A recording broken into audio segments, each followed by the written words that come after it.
utuu macaafa biraa darasuun immoo fudhachaa Afrikaa sinaa dubbisi Maarqosi ati hojii ergamoota boqonnaa afur lakkoofsa 32 paasteriin Yohaannis boqonnaa tokko lakkoofsa 12 amma 13 naa dubbisa amma jalqabe. Namoonni amanan hundinuu warra garaa tokkoo fi yaada tokko turan. Isaan keessaa tokko illee qabeenya ofii qaba tureen kan kooti hin jenne. Qabeenyi isaan hundinuu kan walii isaanii ture. Ergamoonnis humna guddaa argisiisuudhaan du'aa ka'uu gooftaa Yesuus dhugaa ba'an. Ayyaana guddaas qabu turan. Homtunuu isaan keessaa waa dhabee hin rakkanne lafa yookiis mana warri qaban hundinuu gurguranii horii isaa fidan. Horiin isaan fidan ergamootatti kennan sunis adduma haddaa fi akka isa barbaachisetti hin hirmaata ture. Warri Leewwii keessaa namni Yoosef jedhamu Qophiroositti kan dhalate tokko ture. Ergamoonni Barnaabaas jedhanii isa waaman. Kana jechuunis ilma jajjabeessaa jechuudha. Namichi kun araddaa qabu gurguree horii isaa fidee ergamootatti kenne. Waaqayyo si yaabisu dubbis Maarqosi. Ergasii immoo Yesuus bartoota 11 warra maaddiitti ta'anitti mul'atee warri isa du'aa ka'e kana argan yommuu isaanitti himan waan bartoonni kun hin amananiif amantii dhabina isaaniitii fi mata jabina isaaniitiif dheekkame. Inni gara biyya lafaa hundumaa dhaqaa uumama hundumaatti wangeela lallabaa. Namni amanee namni cuubames hin fayya. Namni hin amanne garuu itti hin faradama. Warra anatti amanan biratti milikkitoonni kun in argamu. Ilaa dhaggeeffadhaa. Warra anatti amanan birattis milikkitoonni kun in argamu. Warri anatti amanan kun maqaa kootiin hafuurota hamoota in baasu. Afaanota haaraadhaanis in dubbatu. Bofa yoo qaban yookiis waan nama ajjeesu yoo dhugan isaan hin miidhu. Harka isaanii warra dhukkubsatan irra in kaa'u. Isaanis in fayyu isaaniin jedhee. Ameen. Yohaannis boqonnaa tokko lakkoofsa 12 amma 13. Akkas jedha. Hamma isa simataniif ijoollee Waaqayyoo akka ta'aniif aboo isaaniif kenne. Isaanis warra maqaa isaatti amananiidha. Isaan kun Waaqayyootti dhalatan malee dhiigatti yookiis fedha fooniitti hin dhalan. Waaqayyo sinaa eebbisu eebbifama. Amantoota matooree jiru laalla. Maanni amantoonni daqiiqaan qabu xinnoo dheeraa ulfinni Waaqayyoof haa ta'u yeroo fudhatames ulfinni Waaqayyoof yeroo ta'udha. Baay'een sassanu isa kanaafis. Amantoota jechi jedhu kuni kakuu moofaa keessatti baay'inaan hin argitan jecha kana. Kakuu haaraa keessatti argitu. Kakuu haaraa keessaa immoo eessatti argina gaafa jennu macaafa seenaa yookiin immoo macaafa ce'umsaa kan jedhamu hojii ergamootaa keessatti argina. Jechi amantoota jedhu kun eessaa baay'atee dhufe gaafa jennu amanaa jecha jedhu irraa dhufe. አማኞች ማለት አማኝ ከሚል ሰው በስቶ ነው የመጣ። አማኝ አንድ ሰው ነው። አማኞች ማለት ነው ደግሞ ቲም ወይ ደግሞ ቤተ ክርስቲያን ወይ ደግሞ ግሩፕ ማለት ነው። ጀቻ አማንቶት ጀዱኒ ኤሳርፍ ኤኙ ረጋፈ ጀኑ አማንቶት ጀቹን ቁልቁሎት ጀቹ አማንቶት ጀቹን ኦቦሎት ጀቹ አማንቶት ጀቹን ቶኮ ጀቹ amantoota jechi jedhu kun akkamitti mogga'e gaafa jennu gooftaa keenya Yesuus Kiristoosin warra amanan jechuudha barreeffadhaas kana.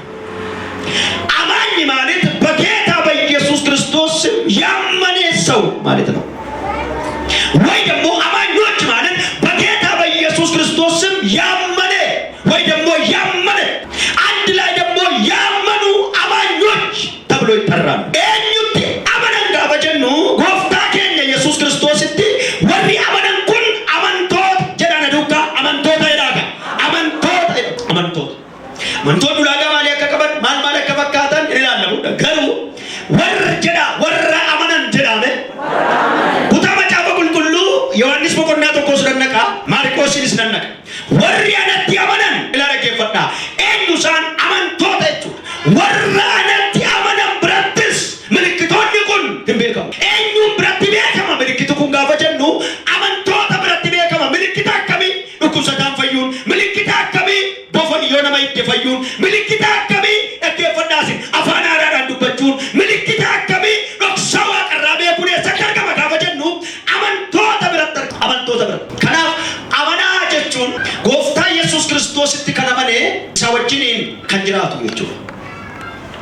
Amanu jechuun afaan kakuu moofaatiin kooluu galuu jedha. Afaan kakuu moofaatiin kooluu galuu jedha. Kooluu galuu jedhame. Kooluu galuu jecha kana baay'ee yeroo ammaa kana fayyadamnu abboonni jecha kana beeku. Kooluu galuu jechuun warri gumaa sulultaa yookiin immoo salaalee keessaa yoo abidaan arsiitti baqatu. Wallaggaadhaa waa yoo balleessan baalee yookiin booranatti baqatu. Inni kun maal jechuudha gaafa jedhamu kooluu galtummaa jedhama. Kooluu galtummaa jedhama. Safarri ani itti dhaladhe biyyi keessaa biyya ani itti dhaladhe guumaa jedhama. Guumaa jechuun warra gumaatu baqatee achitti gala duub jedhama. Warra gumaa kanaaf isaan maal ta'an gaafa jedhamu kooluu galan jechuudha. Kooluu galan. Afaan kakuu moofaatiin amantoota yookiin immoo amanuu jechuun kun kooluu galuu jechuudha. Kooluu galuun aadaa koo kaleessaa dhiisee aadaa warra kanaa fudheera. Afaan koo kaleessaa dhiisee afaan warra kanaa fudheera. Uffata aadaa kooti kaleessaa dhiisee kan warra kanaa fudhadheera. Aadaa nyaata na hordofaa jirtu jedhan maaliif achi ilaaltanii as ilaaltu. Aadaa kaleessaa dhiisee kan warra kanaa fudhadheera. Kooluu galuu jechuun of kennu jechuudha. Of kennu faarsa lafuuta bijaamaadha. Nuyi waaqayyotti maal ta'a? Nuyi waaqayyotti kooluu galu. Amanuu jechuun maal jechuudha gaafa jennu kooluu galuu jechuun immoo jala of galchu jechuudha. Booji'amu jechuudha. Dhaggeeffadhaa. Kanaaf iyyuu afaan kakuu moofaatiin amanuu jechi jedhu kun akka furri qulqulluun naa ibsutti kooluu galuu nama simbira jiruun amanteen taa'edhaani. Amanaan maal fakkaata gaafa jedhu Kiristoos Iyesuusin ይመስላል። አማኝ ኢየሱስን ይመስላል። ምኑ ንግግሩ፣ ምኑ አካሄዱ፣ ምኑ መብላቱ፣ ምኑ አለባበሱ ማንን አማኝ ኢየሱስን ሆኖ ኢየሱስን ተመስሎ ይኖራል። ብዙዎቻችን ቸርች እንመጣለን እኔ አማኝ ነን እንላለን። ግን የአማኝ መክሰርት አንሞላ። የክርስትና ለውጥ በእኛ ላይ የለም። ውስጣችን ስላልተለወጠ ፊታችን አልተለወጠ። ውስጣችን ስላልተቀየረ ልባችን ስላልተቀየረ አገር ቀየርን እንጂ ሰፈር ቀየርን እንጂ ልባችንና ማንነታችን አልተቀየረ። አዳምጡኝ በደንብ። አማኝ በሽታ ይዞ ሱካር ደም ግፊት ይዞ ይዞራል የሚል መጽሐፍ ቅዱስ ውስጥ የለም። በአማኞች በሽተኛ ይፈወሳል። መጽሐፍ ቅዱሳዊ ነው። አማኝ ትንቢት መስማት ሳይሆን ትንቢትን ለመናገር ቸርች ይመጣል። ነምኒ ጅጅረመ ዱጋ ቶኮ ጅጅረመ ነምኒ ፈይነ ዱጋ ቶኮ ፈይ ነምኒ ኤብቢፈሙ ዱጋ ቶኮ ኤብቢፈሙ አመናዳ መጫም ነርከ ኬሰ ጅሩ ላቦሎ ተኬ አመናዳ ነርከ ኬሰ ኬሰ መጫም ነጅሩ ኢየሱስ ጌታ ነው።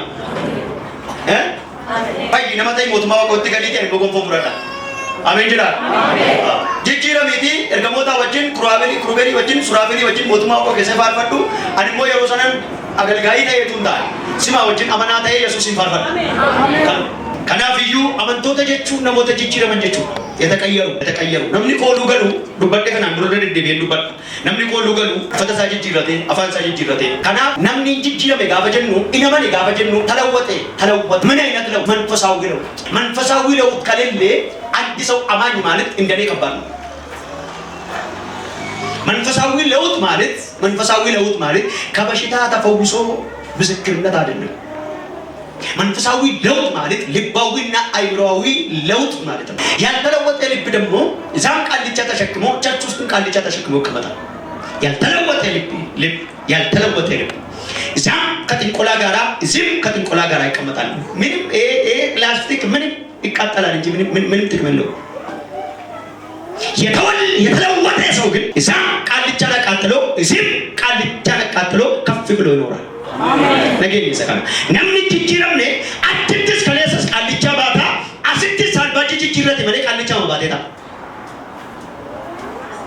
አትንትስ ጥንቆላ ባቴታ አስንትሞ ሞደርን ጥንቆላ ባቴ ወልዳ ከሰታ ሞደርን ጥንቆላ ጅራ ጦንቃይ አመዮ ሜቹ ማልጀቹ ረጋፈ ጀኑ ፈኬሴታ ወልዳ ከስ ኡፈድን ኡፈት ጦንቃይ ዱረቶችታ ቬሰበታሳ ጦንቃይ ዱረቶችታ ከንሰሚለሳ ጦንቃይ ዱረቶችታ ጉቱማ ነቡማሳ አዱኛ ሴተና ቀበሜቱ ሴተና ባቴ ወልዳናና ቡና ጠጡ ይንቀልነቴ እንፉርደቴ ናና ማለ ጅጅረመ ፊዱዳፍ ኤብሱዳፍ ፈይሱዳፍ ገርጋሩዳፍ ኢፌ ኢብሱዳፍ ይነዴ ማ ያልተለወጠ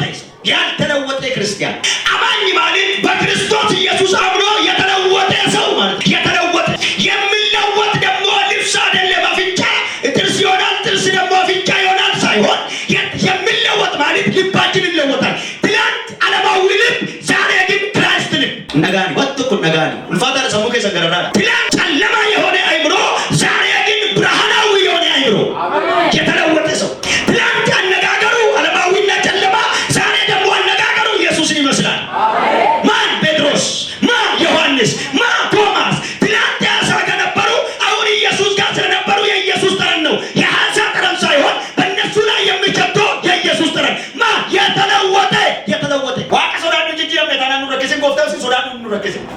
Nama lama nama jijjiirame wayyaa. Tiboo nama si bira jiruun jabaadhu jedhaani. Nama lama. Nama tokko nama jijjiirame. Amanaa sirrii. Ammatu yeroo jiraate dhaabannee fanne harka 85 seexanatu gubaayee kana keessa. Waggaa lama har'a sirraayyaa. Utuma raayyuu jijjiiramuu gaafa dhidu waldaa dhiisee ba'a. Kiristiyaan maali? የተለወጠ ለለውጥ ደግሞ ምክንያት የሚሆን ክርስቲያን ማለት የተባረከ ለበረከት ደግሞ ምክንያት የሚሆን ክርስቲያን ማለት ብርሃን ያለው መንገዱ ህይወቱ ቤቱ ደግሞ ብርሃን የሆነ ሰው ነው። ፍቅር ደቂቃ ቆ በጴጥሮስ ራ tokko 23 arifatee eewna baasa. Andeenya Petros ምዕራፍ 1 ቁጥር 23 isin sanyii baduutti otoo hin ta'in naawus isin sanyii baduutti otoo hin ta'in sanyii hin bannetti sagalee waaqayyoo isa jiraataa fi isa jirutti sagalee waaqayyoo isa jiraataa fi isa jirutti hafuun isa akka jirutti hafuun haaraa taatanii maal taataniittu jedha. Amantoota jechuun jedhaanime jabaadha. Amantoota jechuun jedhaani haaraa ta'anii dhalachuudha jedhaani. Addis ሆኖ መወለድ እንደ አዲስ መወለድ haaraa ta'anii dhalachuu. Sadammaffaa 5:17 dubbifadha Qorontos. Tiitoo kana dubbifannee xumuranna. Tiitoo 3:5 ariifatee namni hawaasa yoo jiraate ni tola. Utuun hin qaqqabin namni haa qaqqabu yoo jiraate. Waaqayyo hojii nuyi qajeelummaadhaan hojjenneef utuu hin ta'in akka araara isaa dhiqannaa lammaffaa dhalachuutiin haaressuu hafuura qulqulluutiin nu fayyise. Yesuus. Irra deebi'a kutaa kana. Waaqayyo hojii nuyi qajeelummaadhaan hojjenneef utuu hin ta'in jedha akka araara isaatiin jedhame dhiqannaa lammaffaa dhalachuutiin haaressuu hafuura qulqulluutiinis na fayyise jedha. Dhiqannaa lammaffaa haaressuu hafuura qulqulluu. Jecha cimaadhaan kun Phaawulos kan inni gurbaa kanatti. Amanaa jechuun lammaffaa kan dhiqate kan haareffame jechuudha. Amaariኛው ምን ይላል? አማርኛ ሳን ዱብስ እንደ ምሕረቱ መጠን ለአዲስ ልደት የሚሆነው መታጠብና በመንፈስ ቅዱስ በመታደስ አዳነን እንጂ እኛ ስላደረግነው በጽድቅ ስለነበረው ስራ አይደለም። አሜን ይባላል። እንደ ምሕረቱ መጠን ለአዲስ ልደት በሚሆነው በመታጠብና በመንፈስ ቅዱስ በመታደስ አዳነን እንጂ እኛ ስላደረግነው በጽድቅ ስለነበረው ስራ አይደለም። ጌታ ስሙ ይባላል። ጀዳ ለመፋደለችው ጀዳ ለመፋደለችው ይላጋ ዳግመኛ ማውረድ ለመፋደለችው ዮሐንስ በቆናቶ ኩለኮሶ ኩደለማ ኩደሰዲ ዱፈዳ ኮታ ቶርቤን ትዴቢያ ዮጃለ ለዋቀዮ ተይ ታሪስ ናይብሱ መቶሬ ከነቀበዳ